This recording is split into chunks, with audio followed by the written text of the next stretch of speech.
살다 보면 이런 생각 한 번쯤은 해보셨을 겁니다. 진짜 저 새끼만 없으면 살 수 있을 것 같아. 웃긴 얘기지만 꽤 많은 분들이 공감하실 겁니다. 우리가 겪는 스트레스의 한 80% 이상은 사실은 사람들로부터 옵니다. 가족, 친구, 직장 동료 혹은 애인, 심지어는 스쳐 지나가는 타인들까지 상대의 말 한마디, 무심한 태도, 기대했던 만큼 돌아오지 않는 반응, 이런 게 쌓이고 쌓여서 마음이 서서히 지쳐가는 겁니다. 그렇다고 사람을 안 보고 살 수도 없지 않습니까? 결국 중요한 것은 어떻게 하면 사람에게 휘둘리지 않고 살아갈 수 있을까, 이겁니다. 그래서 오늘은 제가 직접 겪고 정리해본 사람으로부터 스트레스 받지 않고 살아가는 7가지 태도, 이것에 대해서 하나하나 이야기를 풀어보려고 합니다. 그럼 먼저 7가지를 간단하게 소개해 보겠습니다. 첫 번째 주제, 완벽한 사람은 없다. 사람에게 실망하지 않으려면 이걸 먼저 알아야 되겠습니다. 두 번째, 경계 설정. 내 마음은 내 집입니다. 누구나 들어오게 둘 수는 없습니다. 세 번째, 기대하지 않기. 그러나 기대지 않기. 기대가 클수록 상처도 커집니다. 네 번째, 해석을 멈추고 관찰로 전환하기. 사람을 너무 분석하거나 해석만 하게 되면 내 마음이 피곤해집니다. 다섯 번째, 나는 누구인가를 묻기. 다섯 번째 주제는 어쩌면 내 안의 중심을 되찾아가는 작업일 수 있습니다. 여섯 번째, 비교를 멈추기. 비교는 내 삶을 왜곡시키는 렌즈와 같은 것입니다. 마지막 주제, 나를 사랑하는 방식 배우기. 궁극적으로는 내가 나 자신을 안아줘야 합니다. 지금부터 이 7가지 주제를 하나하나 풀어서 얘기해 보겠습니다. 혹시 공감이 형성되거나 마음에 남는 한 줄이 있다면 그거 하나만 오늘 가지고 가셔도 좋습니다. 첫 번째 주제, 완벽한 사람은 없다입니다. 솔직히 말해서 사람은 다 부족합니다. 사실은 우리 스스로 이것을 모두 알고 있습니다. 누구나 완벽하지 않다는 것 말입니다. 그런데도 우리는 자꾸 까먹습니다. 누가 실수하면 왜 저래, 이렇게 쉽게 말해버리거든요. 그 대상이 가족이든 친구든 심지어는 낯선 사람이든 말입니다. 그런데 가만히 생각해보면은 그거야말로 내가 머릿속에서 만들어 놓은 기준을 강요하는 겁니다. 사람이면 이 정도는 해야지, 나 같으면 안 그랬을 텐데 같은 생각, 결국 그것은 내 안의 기대치일 뿐입니다. 그런데 세상 사람 전부가 내 기준대로 살 수는 없습니다. 그 기준, 말이 기준이지 사실 되게 애매하고 감정적인 겁니다. 그리고 좀 돌아보면 나 자신도 별로 다르지 않습니다. 나도 실수하고 뭔가 빠뜨리고 남에게 상처 주기도 하고, 그런데 이상하게 남이 그러면 못 참겠고 나를 이해해달라고 하고, 이거 참 웃기지 않습니까? 내가 진짜 완벽한 사람은 없다라는 걸 깨달았을 때는 누굴 용서했을 때가 아니라 내가 진짜 바닥까지 실수했을 때인 것 같습니다. 그때야 비로소 알겠더라고요. 나도 이 정도인데 저 사람도 얼마나 힘들었겠냐, 그런 마음이 생기는 거죠. 그래서 그때부터는 이렇게 생각하게 됐습니다. 사람은 원래 이렇게 좀 모자라고 제 멋대로고 어쩌다 잘못도 하고 그런 거야. 그걸 미리 정해놓으면 웬만한 일엔 마음이 별로 흔들리지 않습니다. 기대치가 없으니까 실망도 덜하게 되고요. 물론 이 말이 그래 다들 막 살자라는 뜻은 아닙니다. 역설적이게도 다들 불완전하니까 더 이해하려고 애쓰는 게 맞는 거지, 이런 말입니다. 석가모니도 완전하지 않았고 예수 그리스도 고뇌했으며 소크라테스도 독배 앞에선 떨었습니다. 그냥 그 사람들이 더 솔직하고 용감했을 뿐입니다. 그러니까 너무 사람한테 실망하지 말고 너무 나한테도 실망하지 말고 딱 지금 정도면 살아나는 것만으로도 괜찮은 거라고 저는 생각합니다. 두 번째 주제, 경계 설정입니다. 내 마음은 내 집입니다. 우리가 흔히 놓치는 게 하나 있습니다. 그것이 뭐냐면 내 마음에도 문이 있고 담이 있다는 것입니다.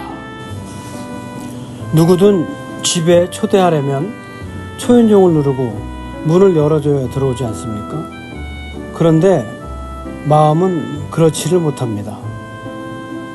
사람들이 아무 때나 와서 툭툭 들어오고 감정을 휘젓고 흔적을 남기고 갑니다. 문도 안 열어줬는데 벌써 거실에 앉아 있습니다. 그러면서 우리는 지쳐가는 것 같습니다. 분명히 내가 피곤한데 왜 그런지는 모를 때가 많습니다. 이럴 때 필요한 게 경계 설정이라고 봅니다.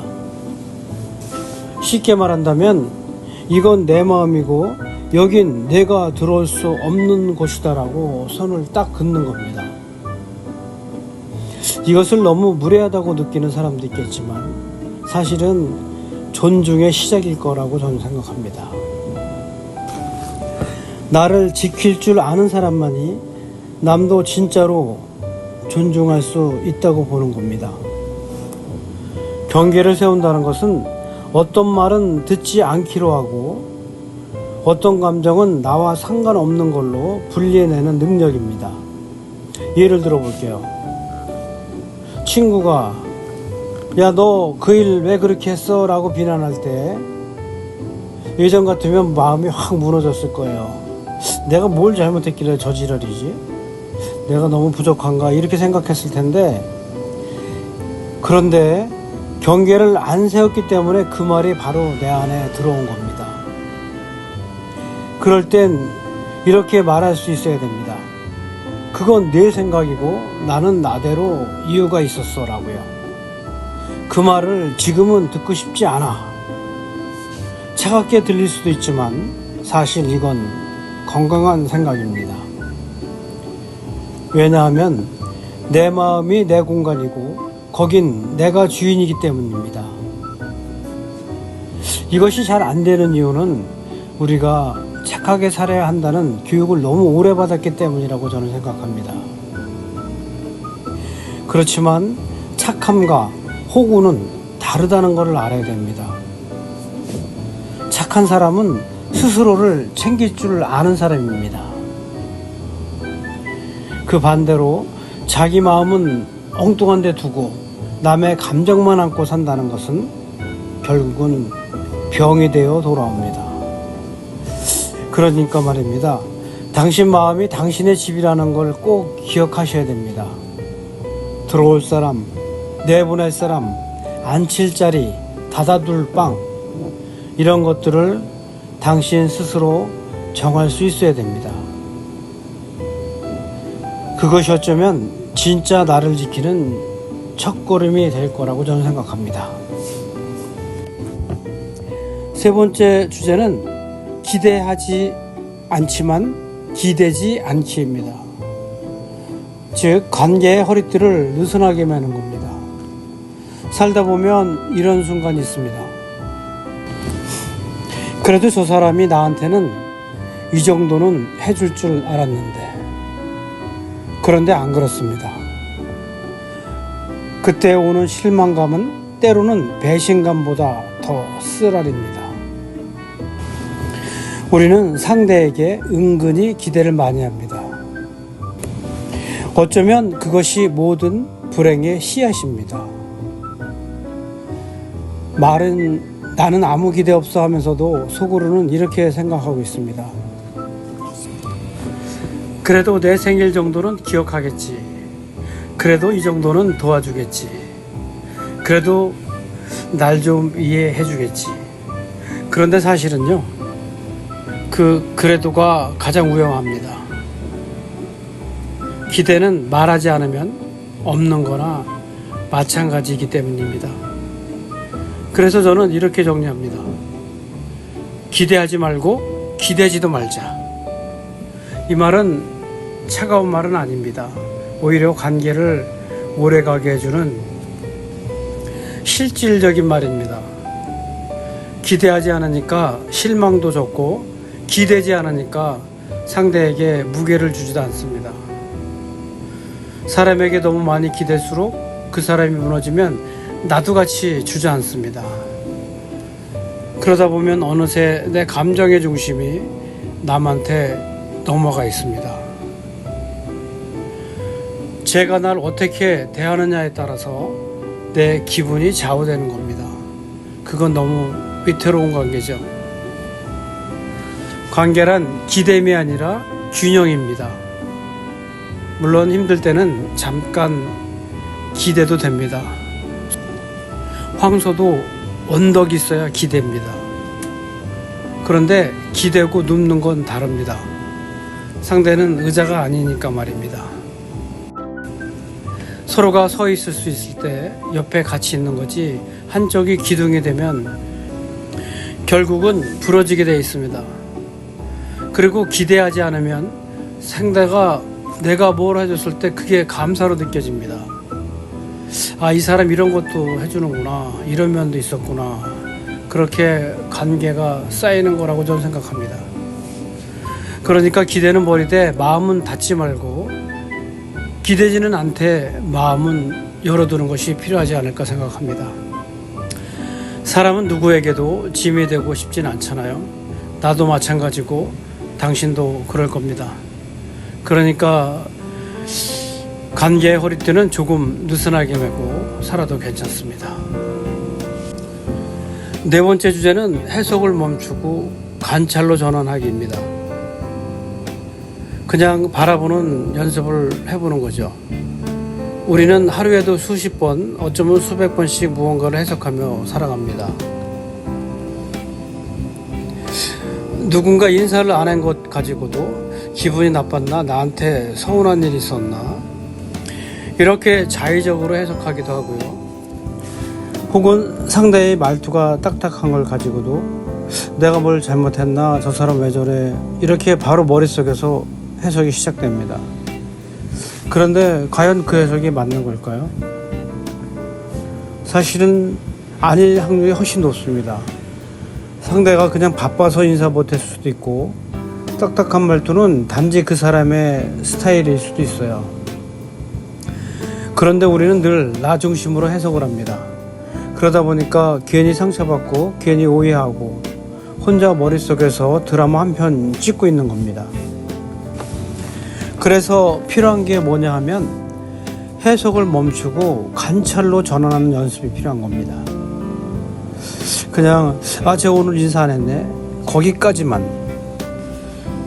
왜일까는 붙이지 않는 겁니다. 그냥 바라보고 끝내는 연습을 하는 겁니다. 이것이 처음에는 어색하고 힘듭니다. 왜냐하면 우리는 자동적으로 해석하는 뇌를 갖고 있거든요. 그런데 그 해석이라는 것은 대부분이 내 감정, 내 과거 경험, 내 기준에 의해서 왜곡됩니다. 예를 들면 이런 겁니다. 비가 오면 누군가는 우울하다라고 하고, 또 다른 누군가는 분위기 좋네 라고 합니다. 현상은 똑같은데 해석이 다른 거죠. 그러니까 실제보다 해석이 문제라는 얘기입니다. 관찰은 그 해석에서 한 발 물러나는 겁니다. 지금 내 마음이 이렇게 반응하고 있구나, 저 사람은 저런 표정을 하고 있구나. 그냥 있는 그대로를 보는 겁니다. 있는 그대로를 본다는 것은 세상을, 사람을 그리고 나 자신을 있는 그대로 받아들이는 시작입니다. 좀 더 명확하게 말하자면 해석이라는 것은 통제하려는 마음에서 나오고 관찰은 수용하고자 하는 태도에서 나옵니다. 그러니까요, 불안하거나 혼란스러울 때 잠시만 해석을 멈춰 보십시오. 그 상황, 그 감정, 그 사람을 그냥 바라만 보십시오. 해답이 없어도 괜찮습니다. 그 조용한 바라봄 속에서 진짜 통찰이 피어나는 순간이 찾아옵니다. 이제 5번째 주제로 넘어가겠습니다. 나는 누구인가 계속 뒤묻기입니다. 사실 이 5번째 주제는 인생이 끝날 때까지 계속 가야 할 질문이기도 한데요. 나는 누구인가? 라는 질문은 진짜 철학 같습니다. 근데요, 사실 이건 가장 현실적이고 가장 일상적인 질문입니다. 우리가 살아가면서 겪는 대부분의 혼란, 대부분의 상처, 대부분의 방황은 결국 이 질문을 명확히 하지 않아서 생기는 겁니다. 내가 누군지 모르니까 남이 나한테 뭐라고 하면 바로 흔들립니다. 나는 어떤 사람이어야 하는지 모르니까 계속 비교하고 눈치 보고 따라하게 됩니다. 그래서 이 질문을 계속 그리고 자주 그리고 조용히 던져야 되는 것입니다. 나는 누구지? 나는 왜 이 말을 듣고 이렇게 불편할까? 나는 왜 이거를 원하고 있을까? 나는 진짜 이 일을 좋아하는 걸까? 사람들이 나를 좋아하니까 좋은 건가? 내가 스스로 나를 좋아해서 좋은 건가? 이런 질문들을 꾸준히 자신한테 던진다는 것은 정체성을 다지고 방향성을 찾는 가장 확실한 방법입니다. 중요한 것은 정답을 찾으려 하지 않아도 된다는 겁니다. 이 질문은 원래 답이 없는 질문이기 때문입니다. 그냥 질문을 계속 던지는 것 자체가 삶을 더 명료하게 만드는 겁니다. 예를 들면 하루 종일 바쁘게 일하고 돌아와서 지쳐있는 내 모습을 보면서 나는 왜 이렇게 살아야지, 이 질문을 한번 던지는 것만으로도 삶이 더 깊어지기 시작합니다. 그리고 이 질문은 우리를 타인의 시선에서 나의 중심으로 데려와 줍니다. 남들이 뭐라 하든 사회가 뭐라 하든 나는 누구인가 하는 질문이 나를 계속 붙잡아 줍니다. 흔들린다 해도 다시 돌아올 수 있게 해줍니다. 불안할수록, 복잡할수록, 혼란스러울수록 이 질문 하나만 기억하십시오. 나는 누구인가? 지금 이 행동, 이 말, 이 선택은 정말 내 것인가? 삶은 답을 찾는 여정이 아니라 질문을 계속 던지는 연습의 반복입니다. 이 질문을 손에서 놓지 않는 사람만이 조금씩 더 자기다운 사람이 되어가는 겁니다. 그러니까요, 자꾸 묻고 조용히 들어보세요. 마음은요, 언제나 작게라도 대답하고 있습니다. 이제 6번째 주제는 비교를 멈추기입니다. 비교 멈추기는 인생은, 삶은 원래 각자 다르게 생겼음을 인정하는 것입니다. 우리는요, 아주 어릴 적 때부터 비교를 하면서 자랍니다. 옆집애는 키가 크다. 친구는 시험을 더 잘 본다. 쟤는 말도 잘하고 성격도 좋다. 어른이 되면 좀 나아지나 싶지만 오히려 더 교묘하게 비교가 따라붙습니다. 쟤는 나이도 나보다 어린데 벌써 집 샀어? 저 친구는 공무원으로 은퇴해서 연금이 꼬박꼬박 나와. 나는 뭐지? 나는 왜 모양이지? 그런데 말이죠, 이 비교의 늪은요 끝이 없습니다. 계속 비교하다 보면 어느 사이인가 나는 나를 잊어버리게 됩니다. 비교의 핵심은 뭐냐 하면 내 삶을 타인의 기준으로 평가하는 겁니다. 그 기준은 애초에 나한테 맞지도 않는데 그걸 억지로 따라가다 보니까 계속 뒤처진 느낌이 드는 겁니다. 당신이 진짜 힘든 이유라는 영상에서 제가 이런 말도 했습니다. 남과 비교하는 것은 다른 사람의 장점과 나의 단점을 대비시키는 것이라고요. 예를 들어서 어떤 사람은 평생 직장 생활에 맞는 사람이 있고 어떤 사람은 혼자 조용히 자영업하는 게 더 행복할 수도 있습니다. 그런데 남들이 다 대기업 다닌다고 해서 거기에 맞춰 살다 보면 정작 나는 내 삶의 중심을 잃게 되는 겁니다. 그러니까요, 비교는 사실 현실을 왜곡하는 렌즈 같은 겁니다. 그 렌즈를 벗어야 비로소 내 삶이 제대로 보이기 시작합니다. 비교를 멈춘다는 것은 다른 사람을 부정하자는 게 아닙니다. 그냥 나는 나고 너는 너다라는 사실을 인정하는 것입니다. 삶이란 각자 타고난 속도와 모양이 다 다릅니다. 그리고요, 행복은 내가 얼마나 성장했는가에서 나오지 남보다 얼마나 앞섰는가에서 나오지 않습니다. 그러니까 자신에게 이렇게 말해 보십시오. 그래, 나는 지금 내 삶의 속도를 가고 있어.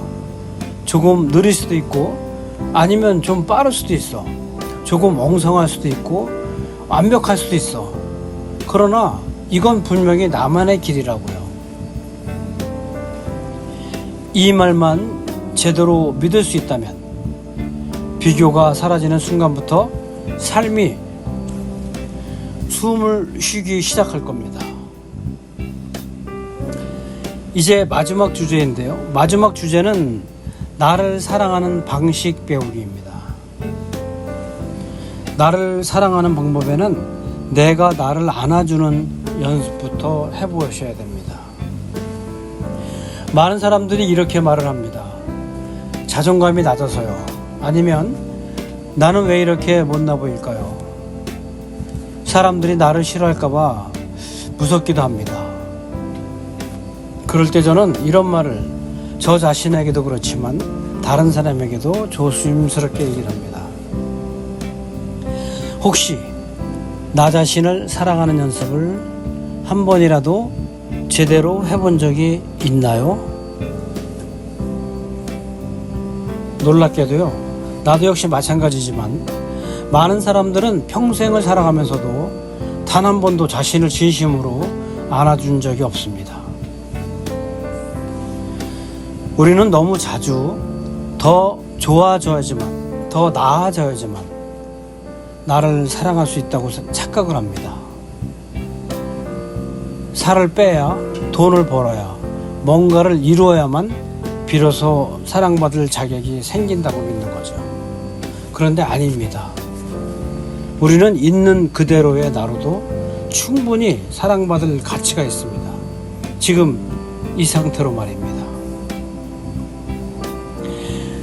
물론 더 나아지려고 노력하는 그 노력을 멈추라는 말이 아닙니다. 하지만 그 노력의 시작점이 나는 지금의 나도 괜찮다라는 따뜻한 수용에서 출발할 때 그게 진짜 건강한 변화가 될 수 있습니다. 자기 사랑이란 것은요, 거창한 게 아닙니다. 아침에 일어나서 거울 보고 오늘도 잘 살아보자 한마디 해주는 거, 힘들 때 내 마음속에서 그래, 지금까지 잘 버텼어, 좀 더 버티는 거야 라고 말해주는 거, 이런 사소한 말들이 내 안에 남아있던 상처들을 하나씩 둘씩 덮어줍니다. 그리고요, 나를 사랑하게 되면 남들도 훨씬 더 편안하게 사랑할 수 있게 됩니다. 놀랍습니다. 이건 정말 놀라운 일인데요. 내가 나를 안아줄 줄 아는 사람이 다른 사람의 외로움도 더 잘 안아줄 수 있기 때문입니다. 자기 사랑은 인생 전체를 더 넓게, 더 따뜻하게, 더 힘있게 살아가게 만드는 힘입니다. 아무것도 변하지 않아도 이 감각 하나만 바뀌면 삶이 완전히 달라질 수도 있습니다. 그러니까요, 지금부터라도 나한테 말을 걸어보세요. 괜찮아, 내가 너라서 정말 다행이다 라고요.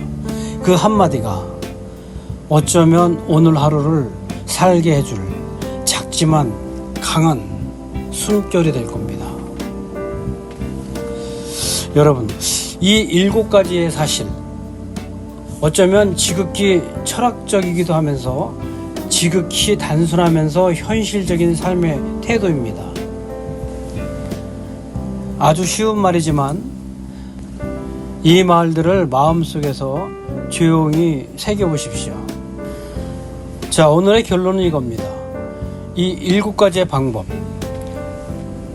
이 영상 서두에도 말씀드렸듯이 혹시 마음에 남는 한 줄의 말이 있다면 그거 하나만 오늘 가지고 가셔도 좋습니다. 감사합니다.